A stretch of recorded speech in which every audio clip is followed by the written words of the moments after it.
Alright, here we go. We're going to be breaking down some sports for you on my new channel, the Richard and Tassel channel. A little bit about me. I'm a credentialed freelance writer. I've done sports and opinion articles that are knowledgeable in the subject. What we're going to try to do here is give you a more basic understanding of what's fact and what's not fact, as opposed to ESPN that just likes to sensationalize everything, and a lot of other news networks for that matter. Whether it be NBC Sports Network or just any news, it doesn't have to be sports in general. What we're going to do, we're going to start with by breaking down each division in the NFL with the season coming up. We also have the baseball season coming up as well, the playoffs, excuse me, not the season. We can go into that along with the NBA, which will be starting in October, and before you know it, it'll be there. So we're going to go with the NFC East today. Full disclosure, I am a Cowboys fan, and I am going to pick them to win the division. I do think they're the best team. The key players this year are going to be Randy Gregory, the second round pick out of Nebraska. They need a pass rush. Greg Hardy's going to be missing for the first 4 games. Morris Claiborne as well, especially with the injury to Orlando Scandrick. Claiborne has been a disappointment since coming into the league. He's the 6th overall pick in 2012. All reports out of camp, though, is he's playing very well and he's healthy for camp for the first time in his career. It should be very helpful for him and the Cowboys as well. They need him to play big, along with Brandon Carr, who was disappointing for most of the season last year. However, he has also looked good in camp. Reports are he's looking leaner, though he claims his weight is still the same as it was as he's been playing in Dallas. So they're going to need those two guys to be big, especially like you said with Orlando Scandrick being out for the season. Byron Jones, the rookie, is going to be important as well. And they need the pass rush when Greg Hardy comes back because their linebacking core, Orlando McClain, who was very good last year, is going to be missing the first 4 games for drug or performance enhancing drugs, whatever the suspension might be. Sean Lee, while he's good when he's on the field, doesn't appear he can stay on the field much. So we're just hoping he can stay for the first 4 games there. Bruce Carter is no longer with the team anymore. Anthony Hitchens was solid last year. They really found something with him, but the linebacking core is probably the weakest unit on this team. Offensively, we know about their offensive line. Tyron Smith at left tackle, probably the best in the business. If you ask me, he is the best left tackle in the league.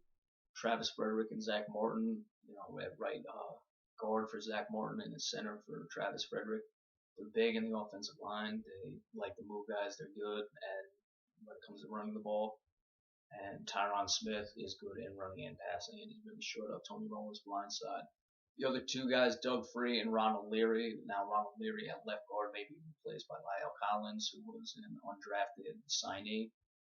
There was the problems with him coming out of Alabama, very highly regarded though. So we'll see which the Cowboys decide to go with when it comes to left guard. But either way, Ronald Leary or Lyle Collins is solid. Doug Free has always been good. He's not anything to write home about. He's not the best player in the league, but he's solid. He's certainly above average professional, so their offensive line is good. A lot of talk is going to be about DeMarco Murray being gone. I happen to like Joseph Randle. I think he's more explosive than DeMarco Murray was, about the same size. Darren McFadden, he needs to stay healthy. He can be a nice change of pace, but I don't really worry about the running game at all. Tony Romo had a very good season last year. See if he can continue it this year. I've been critical of Tony Romo in the past. I can't be critical of him coming into this year because he was absolutely sensational last year.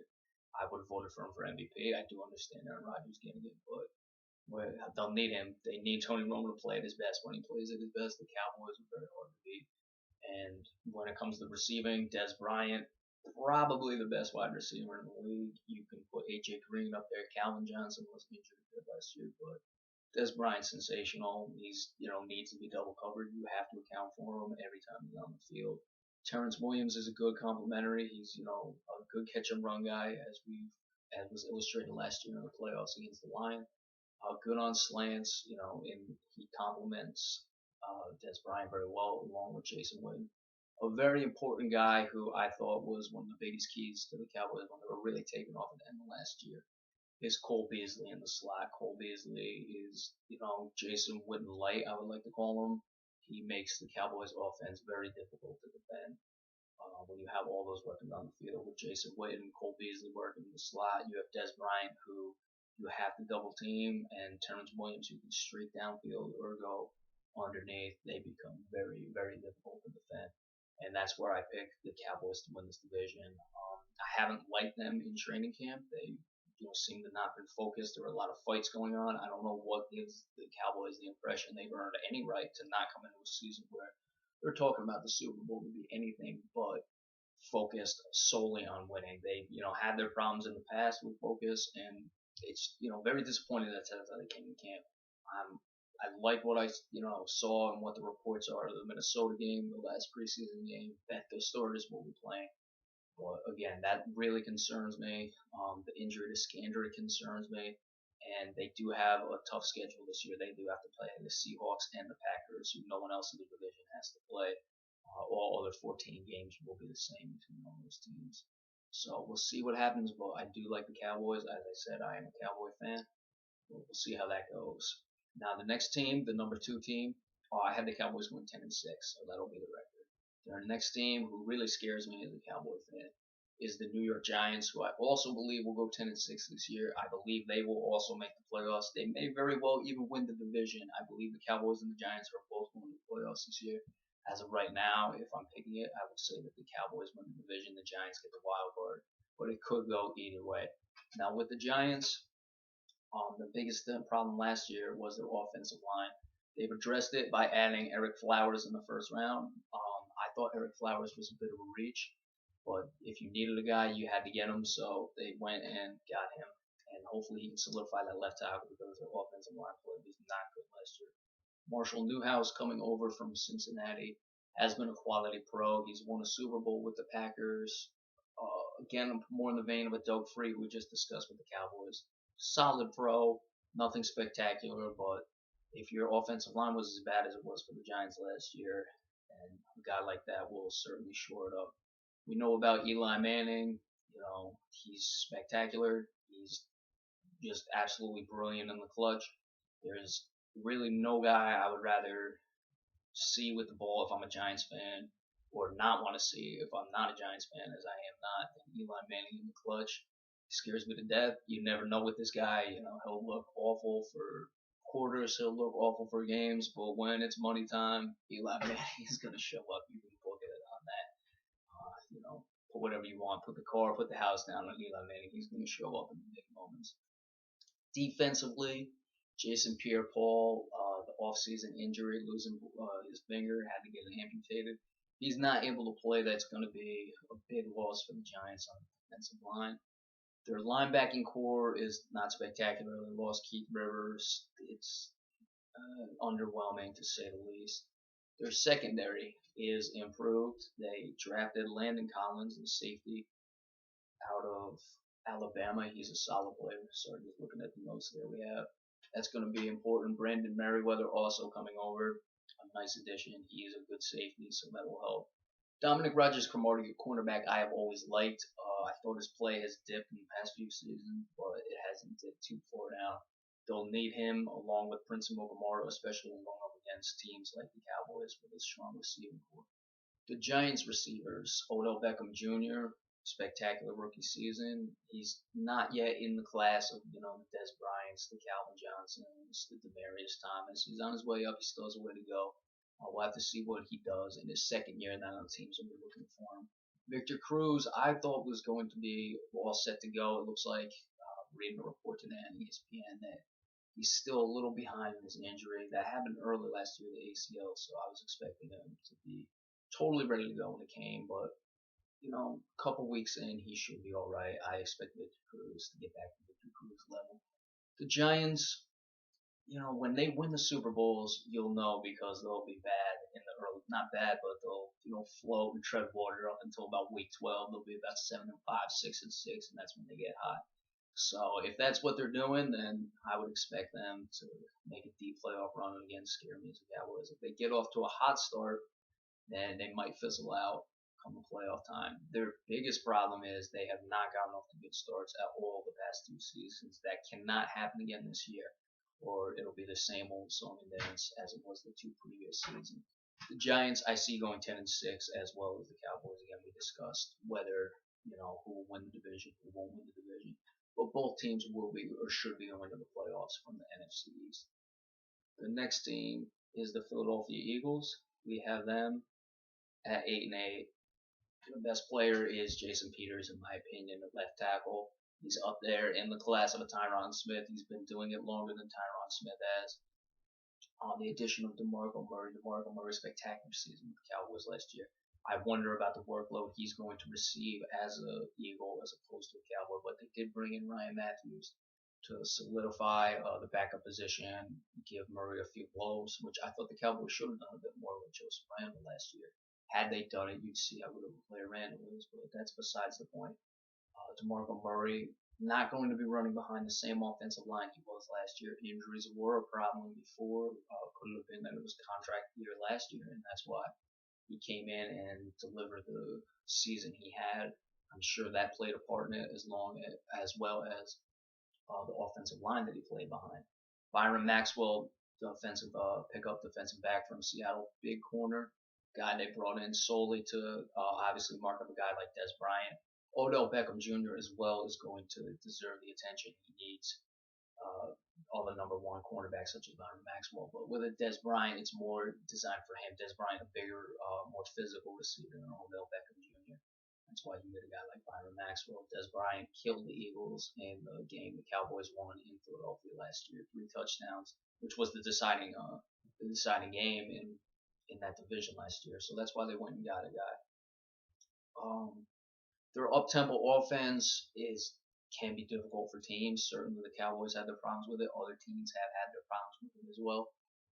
When you're playing a team twice in a division, though, as evident with the Cowboys last year on Thanksgiving, the Eagles were very good, running the Cowboys all up and down that field, and they won the game. Now, a couple weeks later, the Cowboys were prepared and did better. So where that can be a positive, it can also be a weakness in the division where you have to play the teams twice.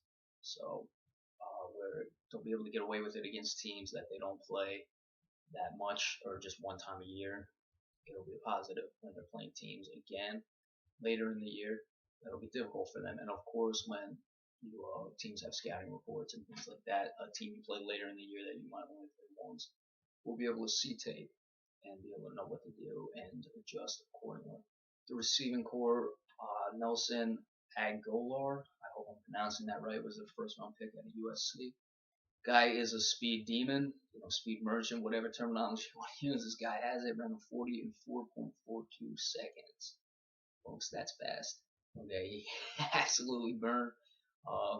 They have Jordan Matthews as well. However, I'm not so sold on the receiving core. You got a speed guy like Aguilar. Again, my apologies if I'm mispronouncing that name. But is he just a speed guy? He is also a rookie, and you'll have to see what he can bring to the table. Jordan Matthews was solid. They like him a lot. The coaches like him. We'll see if he can continue it in his second year. Riley Cooper, whatever off-field issues, whatever divisiveness that may cause in the locker room, I'm not here to talk about. The guy's a big receiver, and he is on that team because he can black downfield and running. There's nothing else to that. There's no racism involved. Again, I don't really want to go into that too much, but that is why Riley Cooper is on the team. It's well known that Chip Kelly likes big wide receivers who can block, so Riley Cooper is an asset in that regard. Their biggest concern would have to be Sam Bradford at quarterback. The guy has been injured throughout his career, has never really shown any indications he can stay on the field, and has never played long enough to where people can believe that he can be a big-time starting quarterback and he can play every game. Personally, I think Matt Barkley is the best quarterback on this roster. That's just me. I don't think he's going to play much. I'm basing that off of just little information I have, but I haven't liked Matt Barkley, but Sam Bradford's going to get the start, and I believe that's going to be the downfall of this team. I see the Philadelphia Eagles going 8-8 this year again.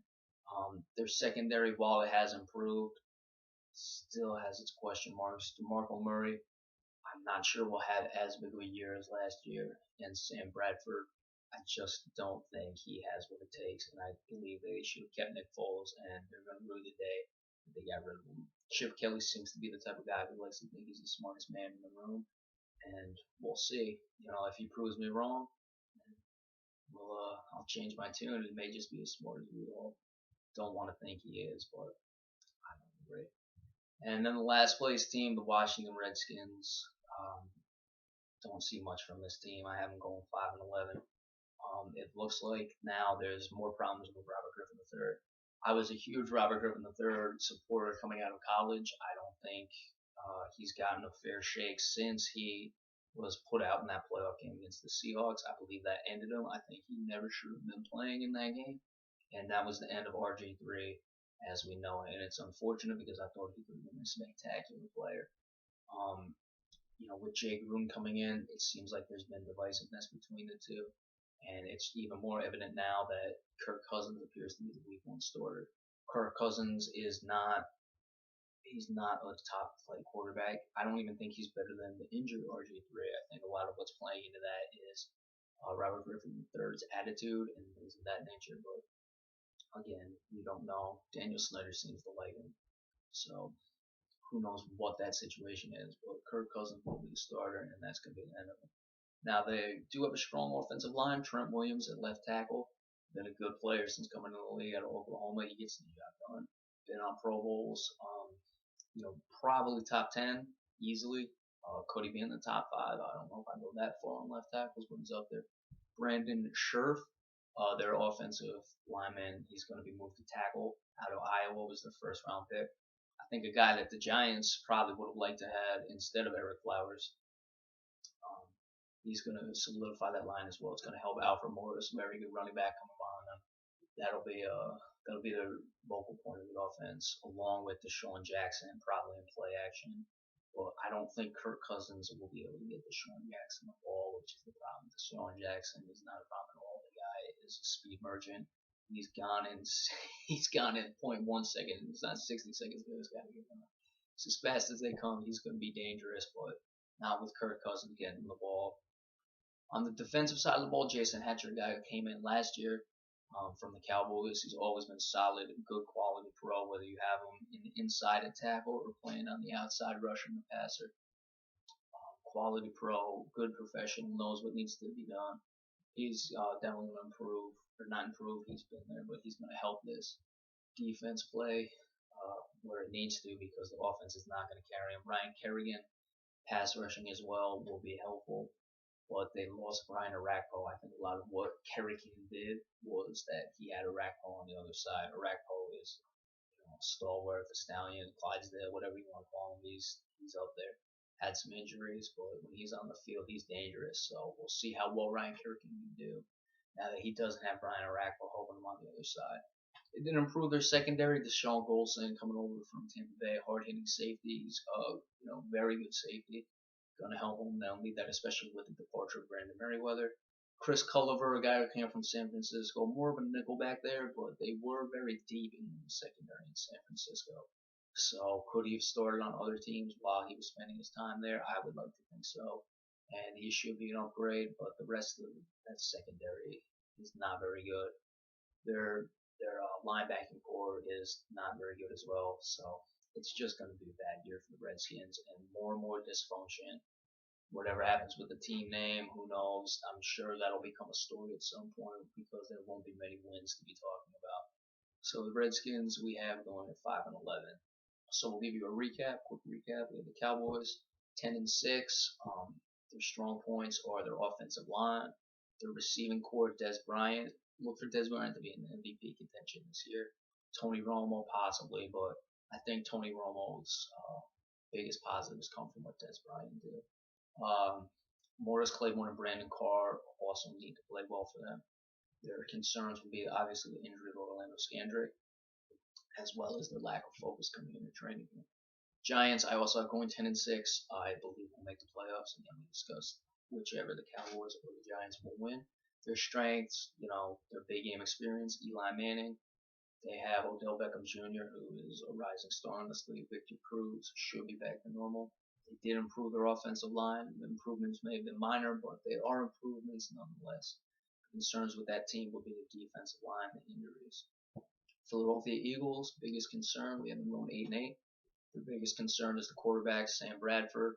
They do have Jason Peters on the offensive line, who is spectacular. Their defense, Fletcher Cox, he's a very good player. They did improve their secondary with Byron Maxwell, the markup guys like Des Bryant and Odell Beckham Jr. as well. And the Washington Redskins, mostly all negatives with that team. We have them going 5-11. Trent Williams, Brandon Scherf on the offensive line, Jason Hatcher on the defensive line are the main guys. They're the positives. They're going to be the ones who do most of the positive work for them this year. Their negatives, Kirk Cousins, and then just the general dysfunction that appears to be existing in our nation's capital. But that's not limited to football, but that's another story for another day. So tomorrow we will be discussing the AFC East. We'll move from the NFC East to the AFC East. We'll be doing that. So I hope you found this video informative, and check it out tomorrow, and we'll go over the AFC East and go into detail with our picks for that division as well. Thank you so much for watching. Have a good day.